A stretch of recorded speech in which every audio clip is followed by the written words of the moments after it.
successandmoneyfoundation.org. Step number 6, habit number 6 is you need to make more money. Number 1, you got to make more money with your job and your small business. Number 6 habit and step is you need to add real estate, and you need to add a business and make it a bigger business. That's the 7th habit. That's the 7th step. So we're going to bring Kurt on right now. We're going to be talking about the Academy, the Academy for Creating Enterprise, which is a wonderful nonprofit organization. I suggest you go to the-academy.org. You can also go through these classes here, and you can earn actually money for your investment account by attending these classes. And so we're going to have you go there, and we're going to be talking about how to make more money with your business. You're going to have a small business. Now we're going to turn it into a large business. All right, so let's bring Kurt on. Kurt, if you're ready to go, we're going to turn the time over to you, and I'm going to let you talk about habit number 6.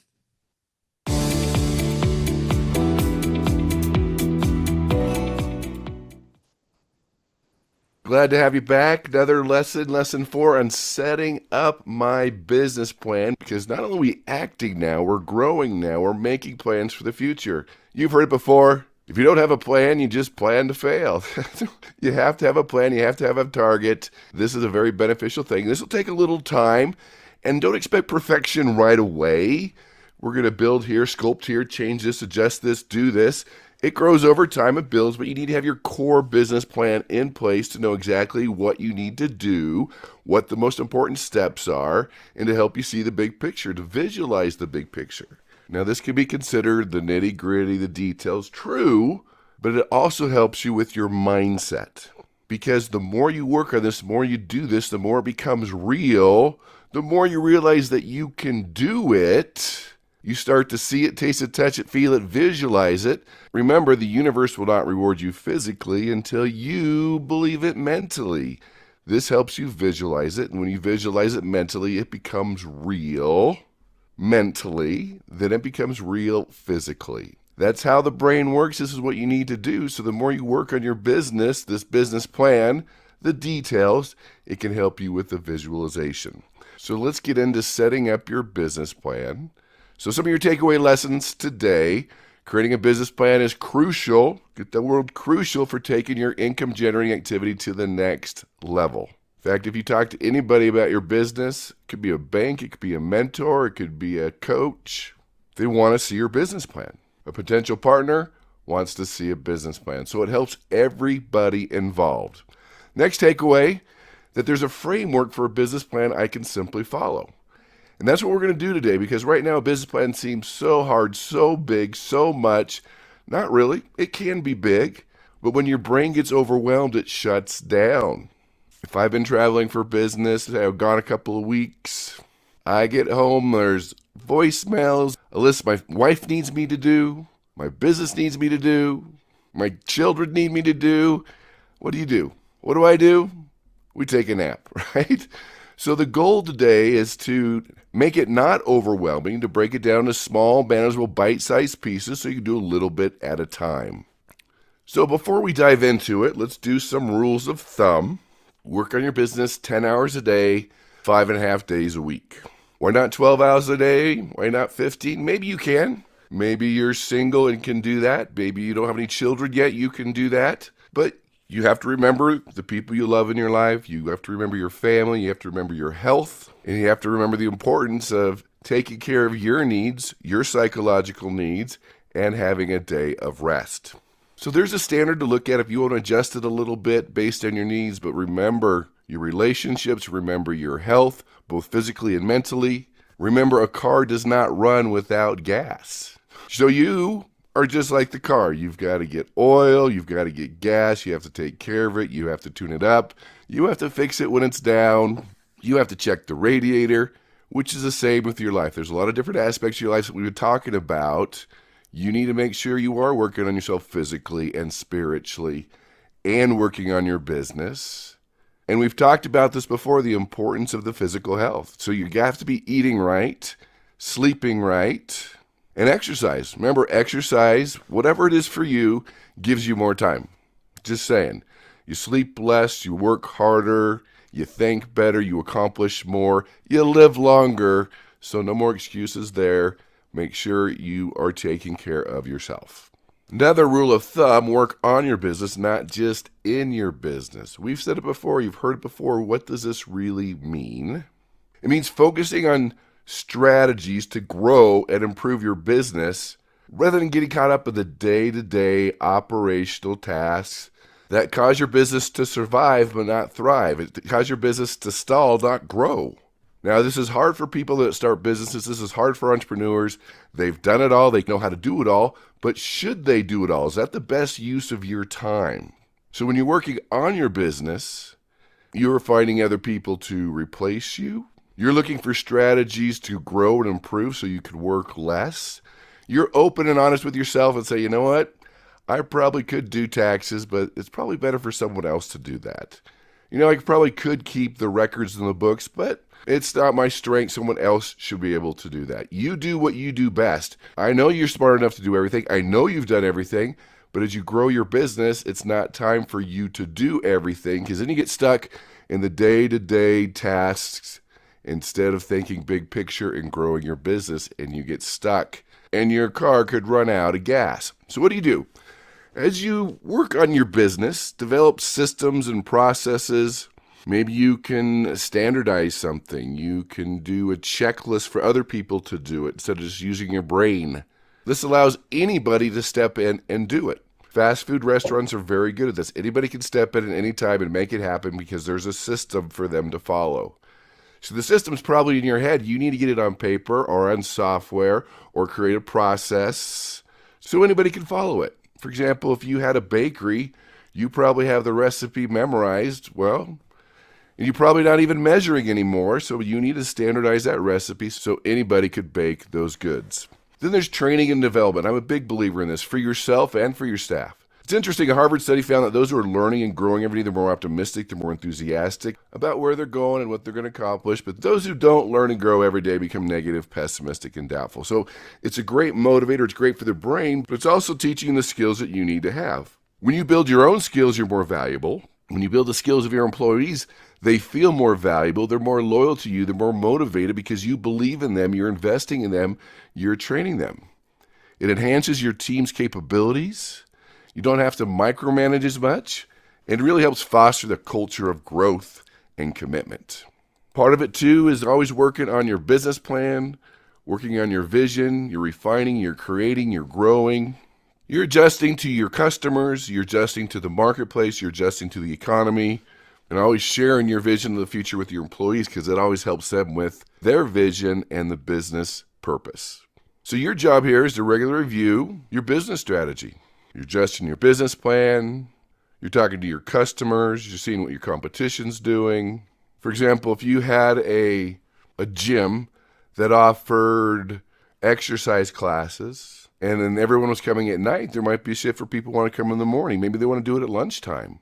Maybe there's different type of popular classes that you need to add. Maybe there's certain equipment that people are looking for. Maybe you need to be open 24 hours a day. These type of strategic adjustments help your business adapt to the markets, to your customers, and for opportunities that maybe your competition is not even looking for. So there you go. Work on your business, not just in your business. Now, on income generating activity, there's going to be a lot in the business, but slowly transition yourself to spend more time on your business than in your business. Then that we spend time talking about differentiate your business a little different, a little more, a little something. You said free delivery. You're open 24 hours. You have a class at 6 a.m. Maybe you're nicer, smarter, offer more, taste better, better quality. Maybe you have a better area to sit down and eat. Maybe you're offering products that are hard to get or hard to find that people want. Maybe you can customize, extended warranty, guarantee, things we've talked about. How can you be a little bit different than your competition, a little bit better? And another one, spend more time on start small, think big. A lot of entrepreneurs want to start this big business, get this big store for it, get all the products and services. Hey, it's hard to start that big. It's very expensive, so start small. Maybe you're starting out of your house. Then you're going to start with a cart. Then you're going to start with a car. Then you're going to get a small store. Then you're going to get a medium store. Then you can get a large store. You can think big about that huge store that you're going to open and the products and all the people in there and the lights, and it's exactly what you want. Go ahead and dream it. Think big, but it's good to start small because then you can fine tune, get better, don't risk a lot of money, figure out your business plan, take care of yourself and your family. But at night, think big, visualize the big store or whatever your end goal is. So let's get into that business plan. Most startup entrepreneurs do not prepare a business plan for the purpose of securing a loan or investment. Instead, they prepare a business plan to provide them with a clear guide for operating their business towards growth. This is the roadmap. This is where you're going. This is your GPS system. This is what helps you know that you're on track. And if you need to make little adjustments on the way, that's fine. It's interesting, I heard once that airplanes are off course most of the time, right? They just keep adjusting until they get to the destination. And that's your business. You might be off course every once in a while. You look at your business plan, you adjust. Just make quick, fast adjustments. Don't get off course too much, but you're always adjusting or fine-tuning. Just because it's written down doesn't mean you can adjust it, change it, or adapt it to the marketplace. So what is a business plan? Basically, operating your business for maximum growth requires a higher level of planning. In Start Now, you were taught to create a simple income-generating activity plan. You are now ready to create a more formal plan to guide you in growing your business. This is called a business plan.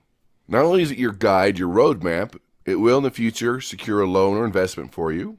Or if you're feeling off course, it's a great guide to running and growing your business. Elder Tom Perry said, "The Lord does not help when we go to Him in times of need, especially when we are committed to His work and respond to His will. But the Lord only helps those who are willing to help themselves. He expects His children to be self-reliant to the degree they can be." So you do as much as you can, and let God do as much as He can, and meet in the middle. So first thing, let's go through the parts of the business plan. This is where we're going to break it down into smaller pieces, do a little bit at a time. First, if you don't have it already, is what's the title of your business plan? And that should include your business name. Hopefully you have that now. You can put your own name in your business if you want, your business address, and the title of your plan.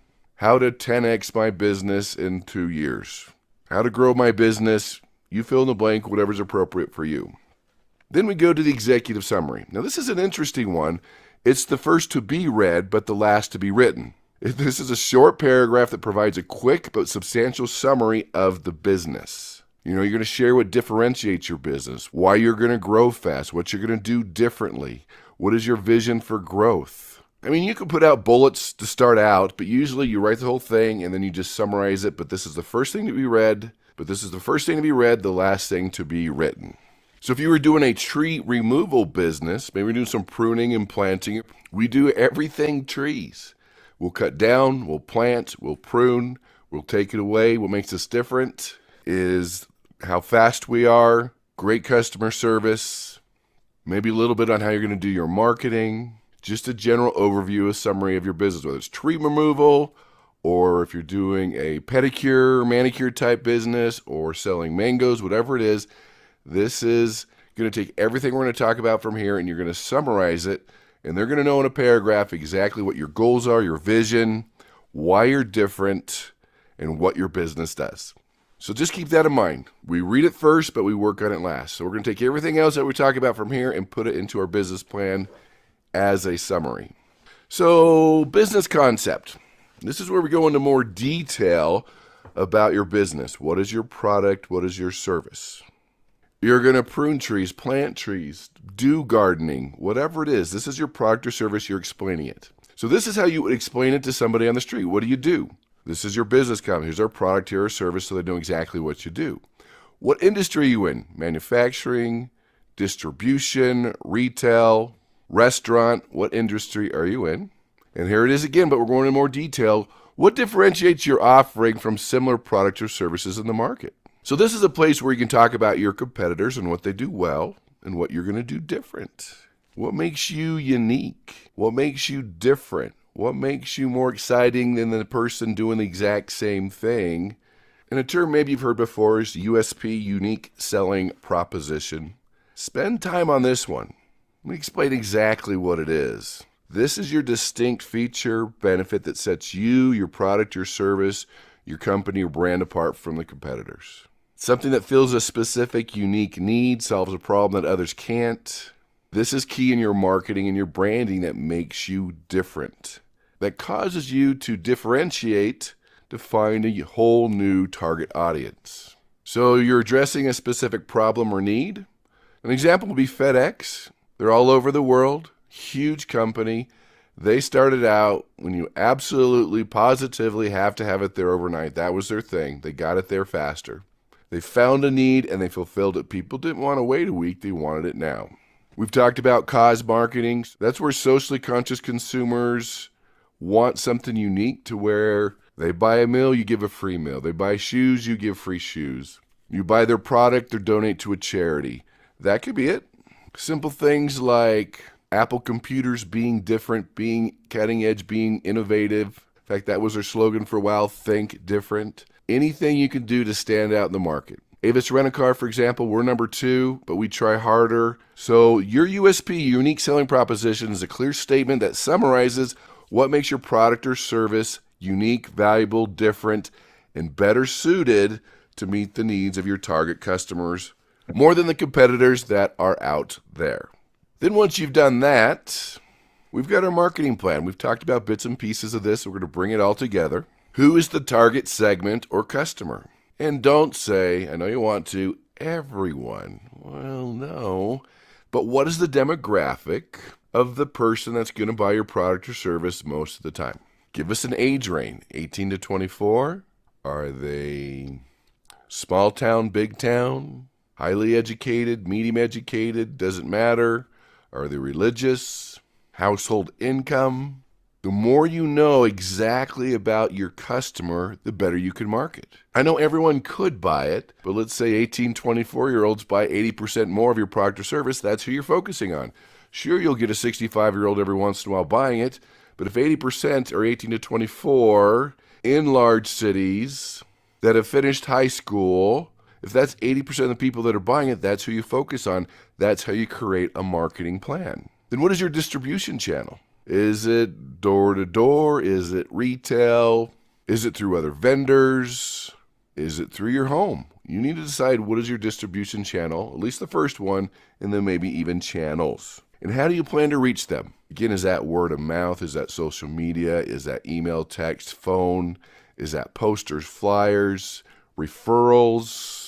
A couple of those. How do you plan them? For example, if it was the 18 or 24-year-olds, it would probably be some type of text would be how you'd reach your market.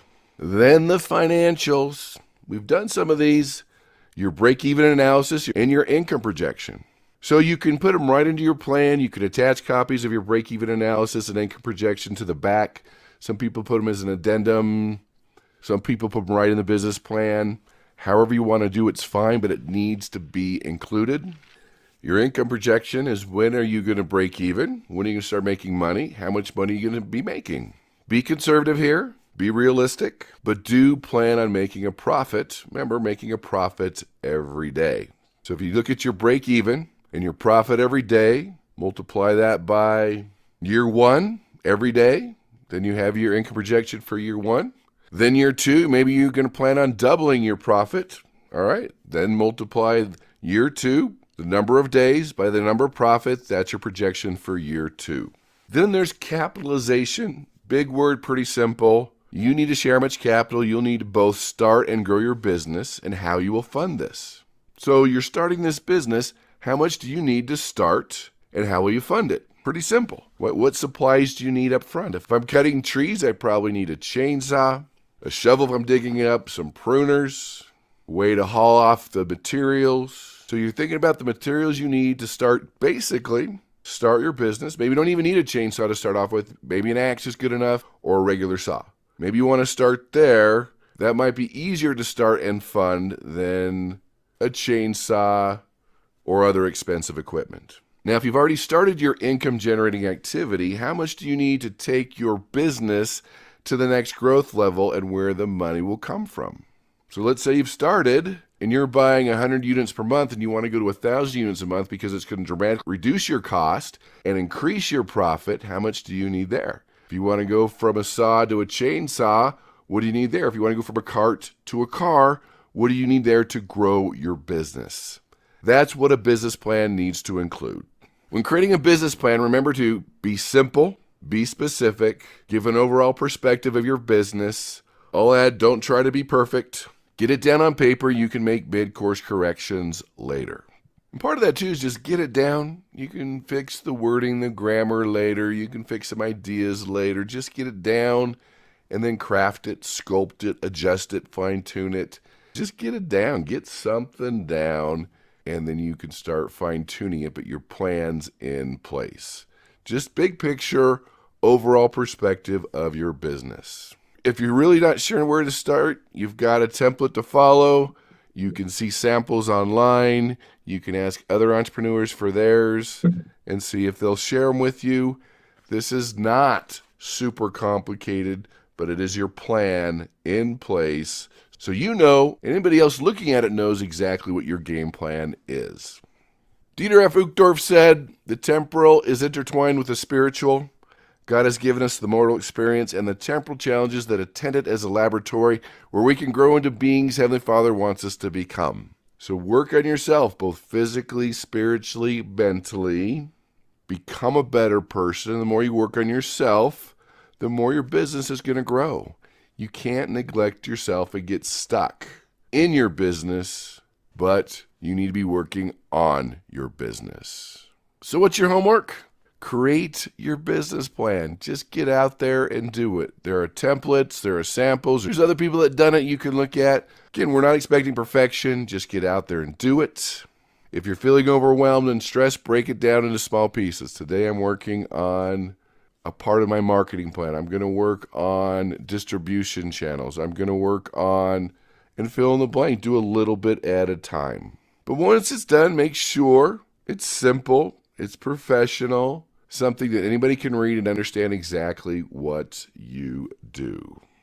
I don't know if you ever read the book, The Hedgehog Concept by Jim Collins. Basically, survival in life and business, do what you do well. Stick to that one thing instead of trying to do everything.